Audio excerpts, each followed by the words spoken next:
The Lord's in charge, and you guys are awesome. How you doing today? You guys are awesome, man. All right, we got a lot of good stuff to cover today. But, as everybody else, who likes riddles? You like riddles? All right, shh. What can travel all over the world but never leave his corner? Jesus. What? No? It's not Jesus. You can tell them all the water. No, it's one word answer. A stamp. You heard it before. That's an excellent one. Who wants to hear one more? Shh.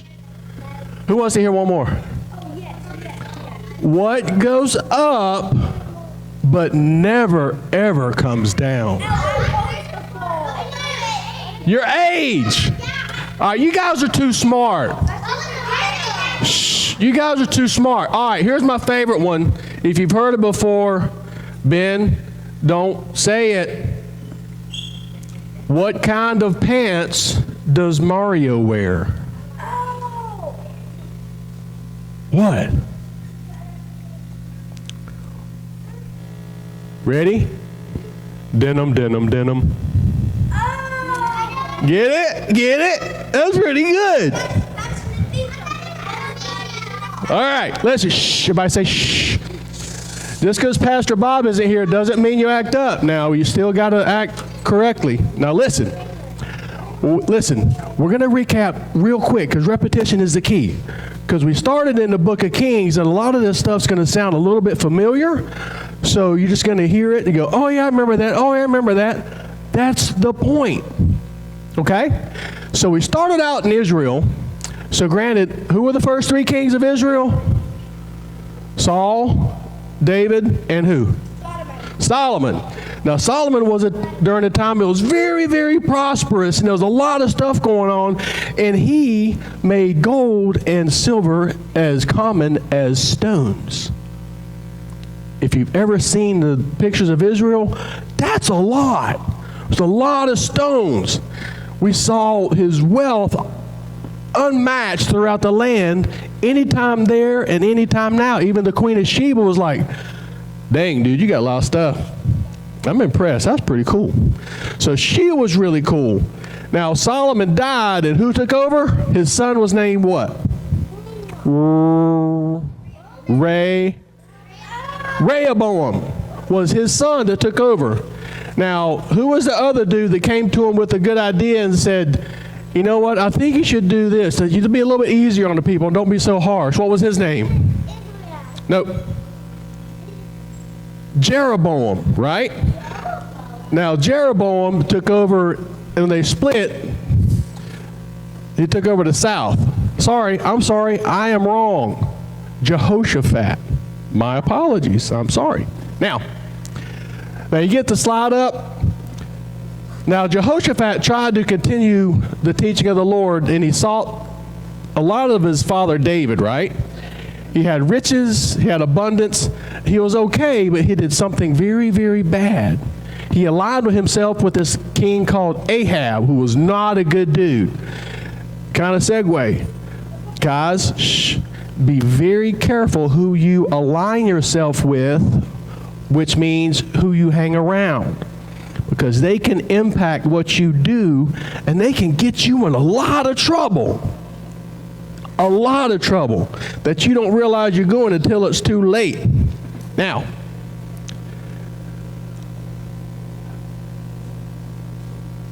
his wife, Jeroboam's wife, did something bad. She brought pagan worship down, so that was not good. And he wrongly aligned himself with Ahab in battle, even asking for guidance from a prophet. Now, the thing is, Ahab was buttering up Jehoshaphat by giving him a lot of cattle and sheep and stuff. And he basically said, will you go with me into battle? And Jehoshaphat said, I don't know. Let's ask some prophets. So what happened, he asked the prophets, so King Ahab brought his prophets. There was about 400 prophets coming up, and he said, guys, shall we go to war against these people? And they said, And you know what? I think they were just wanting to make him happy because they were scared of Ahab. So they said, you know what? That's cool. I think you're going to do it. They said, you're going to be successful.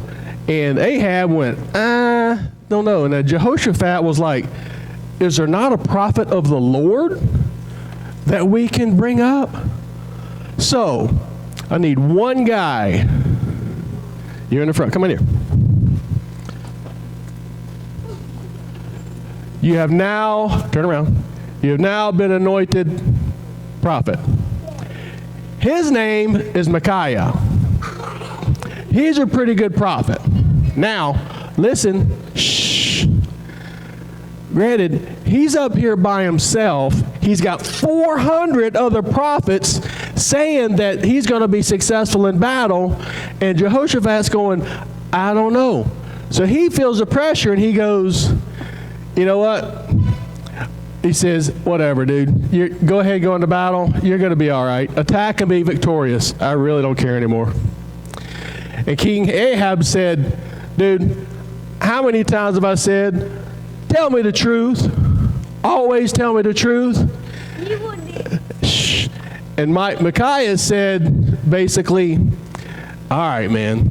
Now, granted, he had 400 people saying one thing. He was saying something totally different. This is a brave dude. So he had to tell the truth. He said, these people have no master. They are going to get in trouble. Let all of them go in peace. Then Ahab was like, see, I told you he never said anything good about me. But he was brave. Thank you, buddy. You can go sit down. Give him a hand. Good job, good job, good job. Now, quick segue. Shh. Everybody say shh. Now listen. Listen. That's good. Now, in life, remember the people you're going to hang around? You're going to have some friends, so-called friends, that are just going to tell you what you want to hear. They're not always going to be your true friends. Sometimes there's going to be that one person that goes, dude, I know what they're saying, but you really shouldn't do that, and I don't think that's a good idea. I can't support you in that. That's going to be the true friend because they care more about you than what you think of them. Because all throughout today, we're going to hear two words. Put your hand down. Pride and being humble or humility. You know the difference?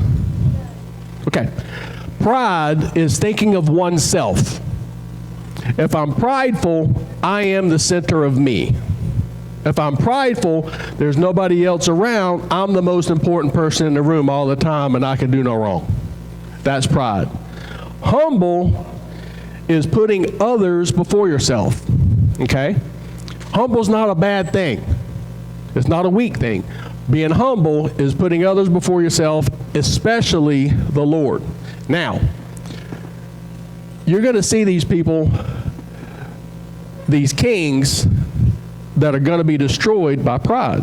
And that's what I want you guys to get out of it. Now, Micaiah basically was telling them that all the other prophets were being led by a lying spirit, okay? That they were basically led by Satan to tell them a lie. So Ahab was like, you know what? I don't care what you say. I'm going to go into battle anyway. He even said to Micaiah, you get locked up until I become victorious. And Micaiah on his way out going, tell you what, if I come out, that means I didn't tell the truth. I'll see you guys later because I ain't ever coming out because that's the truth. And that's what happened for that because King Ahab was full of pride. Now they went into battle and guess what happened? Ahab tricked Jehoshaphat. He said, you know what? I got a good idea. Why don't you dress as king and I'll dress as a commoner? That way we'll fool them. Now when they go into battle, guess what the people are looking for? Who are they looking for? The king. So they corner Jehoshaphat, and they get up to him and go, dude, this ain't the king of Israel. What are we doing? So Jehoshaphat was able to escape and go home. But guess what happened? Remember Micaiah and his words? Some dude over in the corner takes an arrow and pulls it back and goes, twang! And the arrow flies and goes right into King Ahab, right in between his armor. And it hurt him so bad, he eventually died. So the Lord knew what he was talking about, and Micaiah was really a prophet of the Lord. Because we always need to pray. Pray, and God will show you the way. Now, Jehoshaphat returned to Jerusalem, which was in the south at the time, okay? He went back, and he helped turn his people back towards the Lord. He even appointed judges and things that tell them to follow the Lord and not accept bribes and stuff, okay? Now, here's something interesting. Now, there are people called the Moabites, Ammonites, and some Meunites, and they came together to wage war against Jehoshaphat. But Jehoshaphat did something interesting. He didn't just run into battle. You know what he did? He got on his knees. He said, Lord, I am yours. Even if I fail in battle, I know it's your will, and I'm going to serve you. So he did, and he bowed down. Him and the entire city of Jerusalem bowed down and prayed before the Lord. So as he was going into battle, the Lord basically said, don't be afraid or discouraged, because I will deliver you. For the battle is not you, it's the Lord's. Now, how cool is that? All throughout life, no matter what we're going through, our battles are not ours. Our battles are His. We just have to be patient, okay? And a lot of times when I was younger, I wish I would have listened to that. Guys, everybody say, shh, listen. Now, the prophet that was called Jehaziel, there's some weird names in the Old Testament. I won't lie to you about it. Jehaziel continued. He said, march down, but you're not going to have to fight. And Jehoshaphat went, wait, what? So what the Lord did, Jehoshaphat did something very interesting. He started singing. He started singing praises to the Lord, and all the men of the army started singing praises to the Lord. And you know what the Lord did? He made his enemies fight with each other, and they defeated each other. He didn't have to lift a hand. Isn't that cool? So if we let him, the Lord will fight our battles for us. And his enemy was defeated. Now, the victory was heard about and celebrated throughout the land, and Jehoshaphat became a pretty popular guy. He reigned 25 years, and everything was at peace until he started not listening to the Lord that much. He started an alliance with this guy Ahab, right? A guy named Ahaziah. He'd taken over for Ahab, and he agreed to make a fleet of ships. Now the Lord said, look, don't mix with them, but he didn't listen. But he made this fleet of ships, and what did the Lord do? He didn't kill them. He just basically allowed the ships to be wrecked. So all of us for naught. The bottom line there is, don't go against the Lord. Don't be prideful. You guys remember what that means? It means thinking of oneself, right? Okay. Don't be prideful. Now, because he followed the Lord, but he didn't follow him with his own heart all the time. Now, after Jehoshaphat died, a guy named Jehoram took over and reigned 8 years. Now, Jehoram wasn't as good as Jehoshaphat. What he did first was not good. Now, Jehoram, he was prideful from the beginning, and he was scared that his brothers may take his throne or try to challenge his throne. So you know what he did? He killed them. Dun, dun, dun. How would you like that as a mom? Killed all his brothers because he was full of fear. He was driven by fear and what? Pride. He was driven by fear and pride. He didn't follow the Lord. He did the bad things like some of the kings of the north. He even married a daughter of Ahab and Jezebel. Remember when I talk about finding a good partner and people you hang around?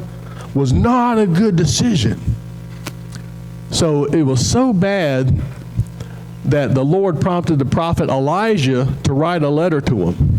He basically said, look, the Lord knows what you did. You're not going to hide from the Lord. I'm going to give you a disease so bad. I don't know how to say this, but it was so bad. It was going to be painful. And eventually, it was going to make his intestines gurgle up. And he was eventually going to poop out his intestines. Oh, that's not good. Ouch. Now, he also allowed the Philistines and the Arabs to attack, and they carried off everything, including his wives, his sons, everybody except Ahaziah, his youngest kid. Now, eventually Jehoram did die of his disease, and I don't even want to think about how painful that was. Whew. Wow, I don't even want to think about it. Now, Jehoram did die of disease, and he was so hated, nobody even cared. They didn't even give him a funeral. Isn't that awful? Now, Ahaziah became king, and like his father, he was not a good king. He was 22, and he only reigned 1 year. Now, his mom, she was not a good lady. Not at all. Her name was Athaliah. Okay? And she was very bad. She tried to kill the entire rest of the royal family just so she could stay in charge, but she missed one. Here's a 1-year-old named Joash. Okay, he was hidden away. And that's a good thing too, because if Athaliah was successful and Joash was killed, there will be no bloodline for the Messiah to come through. But God has a way, okay? God always finds a way. Now, while Joash was hidden, Athaliah held power, and a lot of people didn't like it. Guys like the name Jehoiada, Azariah, Ishmael, Maaseiah, Elishaphat, they all came up with a plan to oust Athaliah, because Athaliah was full of what? Starts with a P. Pride. She didn't think she had an enemy strong enough to defeat her or come against her. She was very prideful and full of Satan. She didn't have one, she had several. And what is the one main person that was against her and did not want her to succeed? God, Jesus. Jesus comes later. He's still in heaven right now. But God. Now these guys got together and they put Joash on the phone. They put Joash on the throne. Now when they did, she came in, saw what's happening, she yelled, "Treason! Treason! Treason!" Because she thought she was in charge. But guess what? She wasn't. The one true king, not the one true king, the king at the time was put on the throne. And you know what happened then? Well, she didn't die. The people who put Joash on the throne came, took her out of the temple, and kind of went, killed her. And all the people that followed her. Now, who here is 7 years old? You are not 7 years old. Who's 7? You 7? 8? Who's a boy that's 7 years old? You're not 7. Are you 7? Shh. Are you 7? Come here. Not you, sit down. I'm going to give you a lion spirit. Come here. Come on. I'm going to give her. Up, up. Shh. Now, this is Joash. He is now king of Judah, and he is 7 years old. How about that? All right, forgive me. Forgive me. Okay. Then all this town celebrated and went, shh.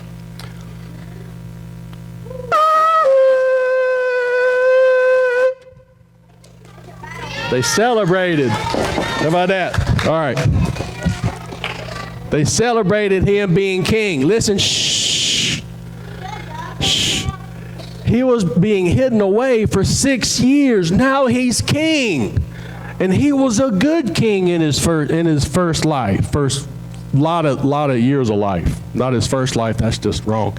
Now, he's king, and there was a guy named Jehoiada.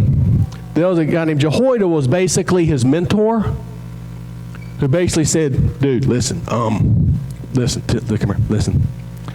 Follow the Lord, okay?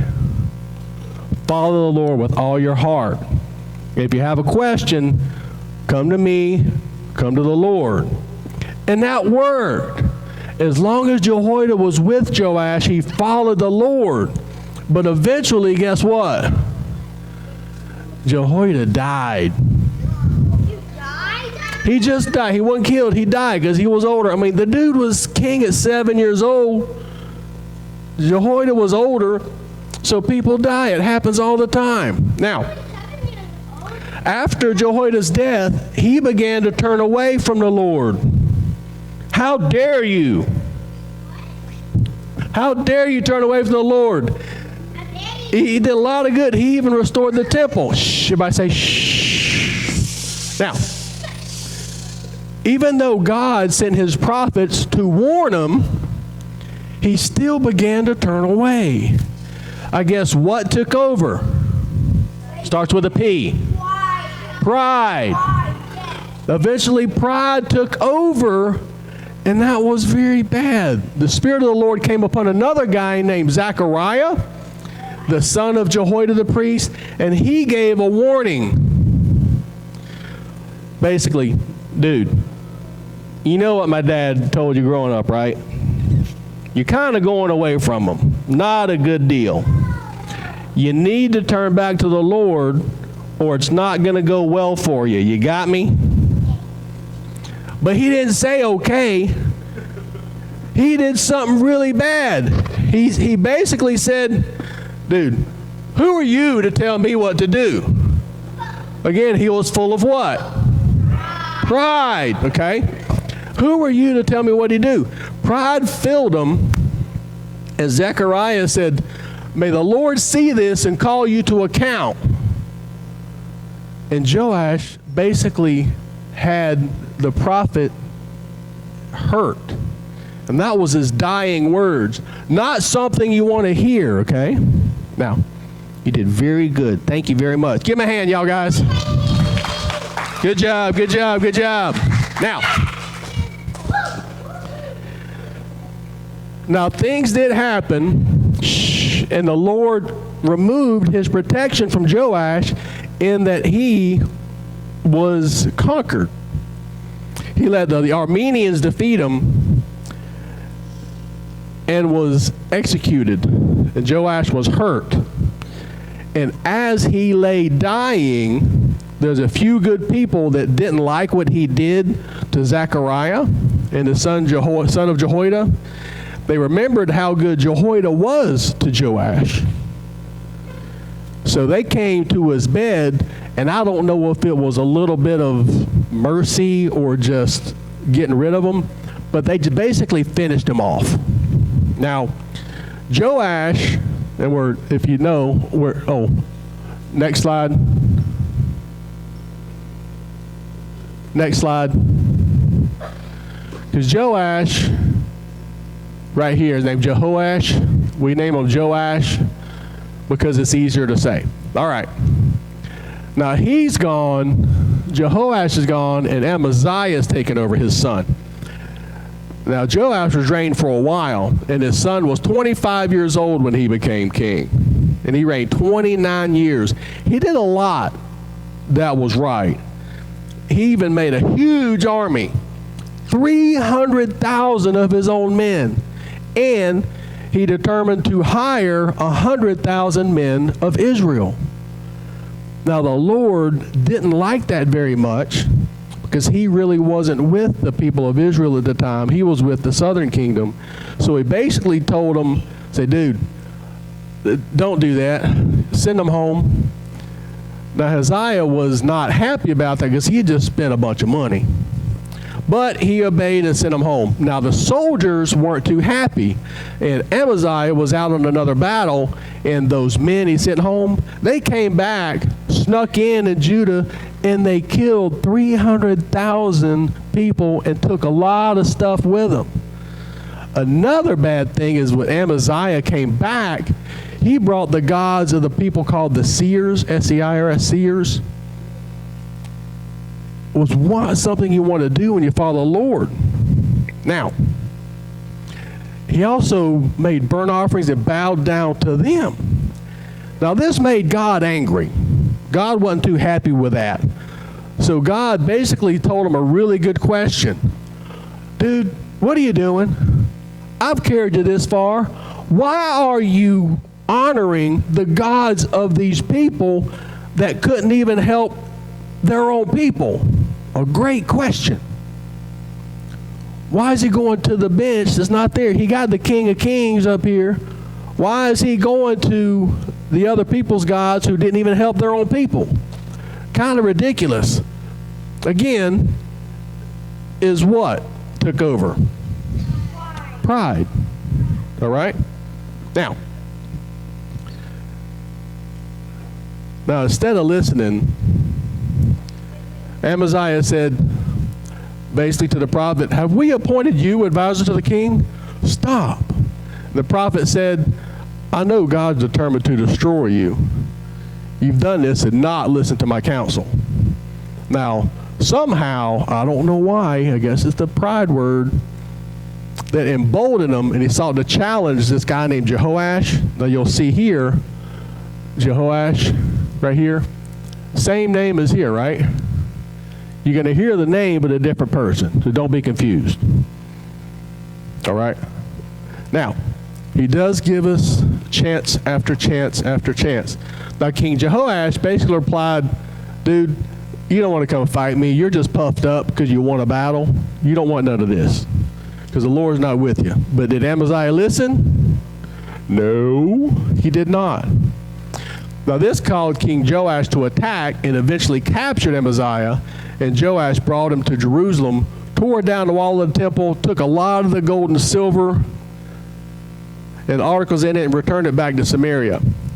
Now, since the Lord was not with Amaziah, he got scared and he eventually went away and died by himself. Then the people of Judah appointed Uzziah, right here, Uzziah, king. Now Uzziah is king, and how old was he? 16. Still a young king.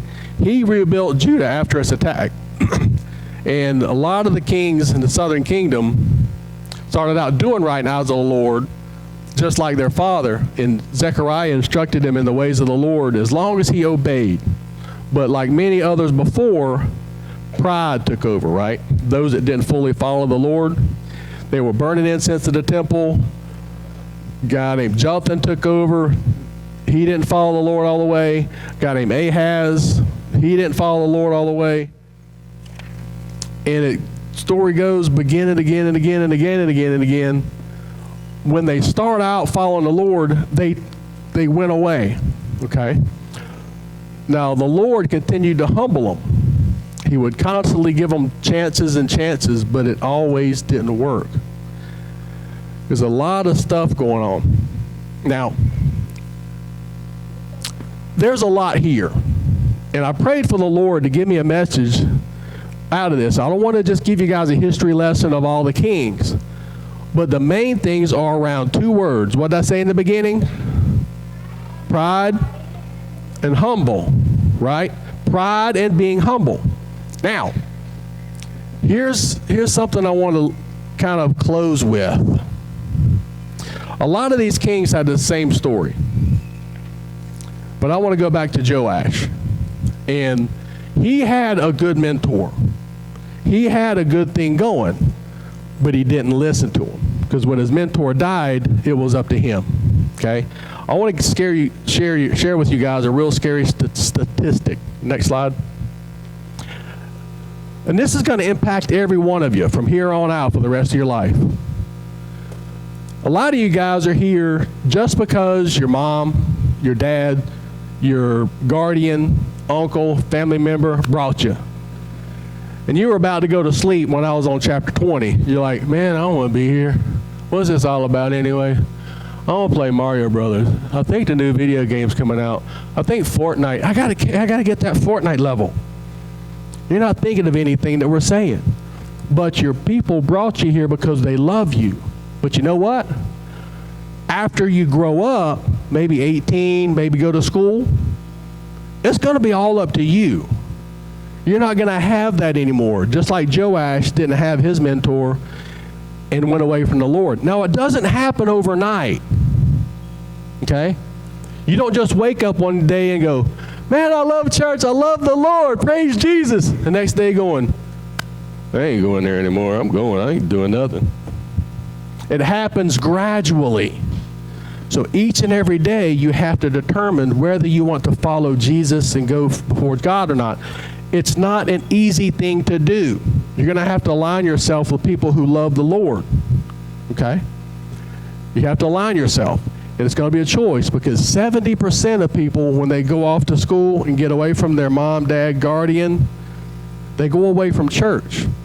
I want you guys to be that one person, that 130% that stands for the Lord, even if you stand by yourself.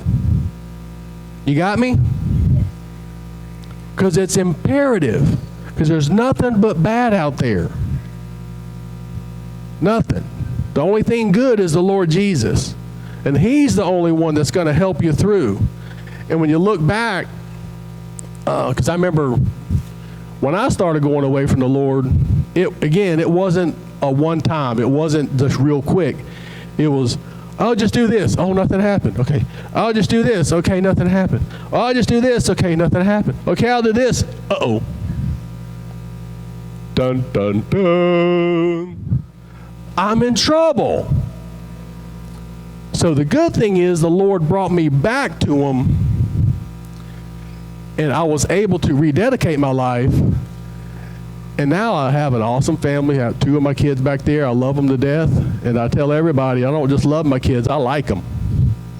I like them a lot. I don't ever want them to leave. Some parents want empty nesters. I don't.